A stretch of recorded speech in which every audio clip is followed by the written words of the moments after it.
जिस दिन बगावत होगी नरेंद्र बाबू, मैं दावा करता हूं आपकी जमानत नहीं बचेगी, लिख लीजिए आप। वो दिन बहुत जल्दी आने वाला है। एक दिन आएगा, आप करुणा के आंसू बहाओगे, तब आपको पता चलेगा कि आपने कितने लोगों पर जुल्म और जासूसियां की थी उस पद पे बैठ करके। आप लोकसभा में इस तरह से बातें करते हो कि लोग मुझे डंडे मारेंगे, सूर्य नमस्कार करूंगा। अरे मेरे साथ सूर्य नमस्कार करो और एक भी एंगल पर अगर 1 मिनट खड़ा होकर के दिखा दोगे, मैं मुंडी कटाकर आपके चरणों में रख दूंगा। एक एंगल पे सिर्फ 1 मिनट खड़े होकर दिखा दो। आप बहुत ज्ञानी हो ना नरेंद्र बाबू, बुलाओ एक संत को, बड़े से बड़े संत को, और उससे कहिए कि राम का रा बोल के दिखा दे ऑक्सीजन लेते हुए, मैं अपनी मुंडी काट के उसके चरणों में कटा के रख दूंगा।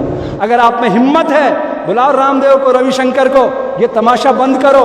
सबसे ज्यादा एमपी गुजरात से होने वाले, सूरत से, महसाणा से, कच्छ से, मुझे पता है क्या हालत चल रही गुजरात में। लाइन लगी हुई है एमपी वालों की, इस सब भागेंगे भारत छोड़ करके और आप कुछ नहीं कर सकोगे, क्योंकि आप तो उनके साथ खाते पीते उठते तड़फ रहे हैं। लोग भूख से, किसान आत्महत्याएं कर रहा है।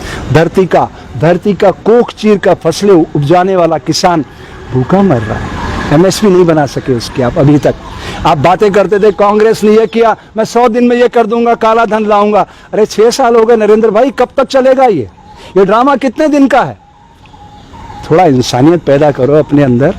समाज ने आपको इतने बड़े पद पे भेजा है, आप अपने पद की गरिमा नहीं रख पा रहे हैं, और आप लोकसभा में इस तरह से बातें करते हो कि लोग मुझे डंडे मारेंगे, सूर्य नमस्कार करूंगा। अरे मेरे साथ सूर्य नमस्कार करो और एक भी एंगल पर अगर 1 मिनट खड़ा होकर के दिखा दोगे, मैं मुंडी कटाकर आपके चरणों में रख दूंगा। एक एंगल पे सिर्फ 1 मिनट खड़े होकर दिखा दो। आप क्या बड़ी बड़ी बातें कर रहे हो योग के नाम पे। आप योग के नाम पे प्राणमय कोश से भी परिचित नहीं हो। अगर प्राणमय कोश से जिस दिन परिचित हो गए नरेंद्र बाबू, आपको पता चलेगा शूद्र व क्षत्रिय ब्राह्मण मानव शरीर के भीतर की स्थिति है। और इस दुनिया में अगर सबसे बड़ा कोई अन्याय है, वो इस भारत की धरती पर मां के गर्भ से अछूत पैदा कर देना। आप बहुत ज्ञानी हो ना नरेंद्र बाबू, बुलाओ एक संत को, बड़े से बड़े संत को, और उससे कहिए कि राम का रा बोल के दिखा दे ऑक्सीजन लेते हुए, मैं अपनी मुंडी काट के उसके चरणों में कटा के रख दूंगा। नहीं तो फिर ये मेरी बात ध्यान से सुनिए, आपको सैकड़ों लेटर लिखे मैंने, आपने कोई जवाब नहीं दिया। ये शूद्र व क्षत्रिय ब्राह्मण मानव शरीर के भीतर की स्थिति है। आज मैं इस ऑनलाइन इंडिया से किसी को नहीं बताता हूं, लेकिन आज बता रहा हूं, शूद्र सफाई कामगार मल मूत्र पसीना कफ इस शरीर से बाहर फेंकता है। एक दिन बंद कर दे, दूसरे दिन एम्स में भर्ती होना पड़ता है। समझ रहे हैं आप? यह है वैश्य मणिपूरक चक्र जठराग्नि। इसके भीतर अन्न प्राण विचार तीनों जाके मिलते हैं और डेबिट क्रेडिट को बैलेंस करता है, मांग पूर्ति का समन्वयक है और अलग अलग शक्ति केंद्रों को अलग अलग बांट देता है।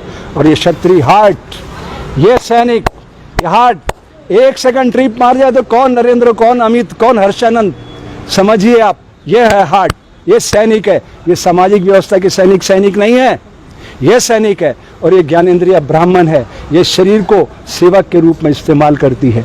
अगर ये आप ईमानदारी से बोल देते ना, भारत की धरती से हर बच्चा विवेकानंद बनकर, सुप्त विवेकानंद को जगाकर बिल गेट्स बन सकता है। और सिर्फ भारत ही नहीं, हम सारी दुनिया को खुशहाल बना सकते हैं। मैं योग विषय का विद्यार्थी हूँ और आप ब्रांड एम्बेसडर बन रहे हो योग के, और आप योग के नाम पर करोड़ों रुपए खर्च करके एक्सरसाइज को प्रमोट कर रहे हो नरेंद्र बाबू। मैं दावे से कह सकता हूँ, योग शरीर प्राण और विचार के मिलन की कहानी का नाम है। आपने तो कभी प्राण से भी मुलाकात नहीं की है। आप देश के पंत प्रधान हो। योग इज 1 to 1। अगर आप में हिम्मत है, बुलाओ रामदेव को, रविशंकर को, ये तमाशा बंद करो और कहिए योग इज 1 to 1। लेकिन इस कायनात की शक्ति को वो नहीं पहचान रहे। एक दिन आएगा, ये कायनात एक प्रतिध्वनि सुनाएगी और उस फॉर्मेट में हिंसा का फल दुख, दया का फल आनंद तथास्तु करते हुए बरसाती जाएगी। और तब इनको पश्चाताप होगा कि वाकई में हमने इस समाज के लिए अच्छा नहीं किया। इनको तराजू पर एक शब्द नहीं मिलेगा न्याय के लिए कि मैंने एक भी काम ऐसा किया।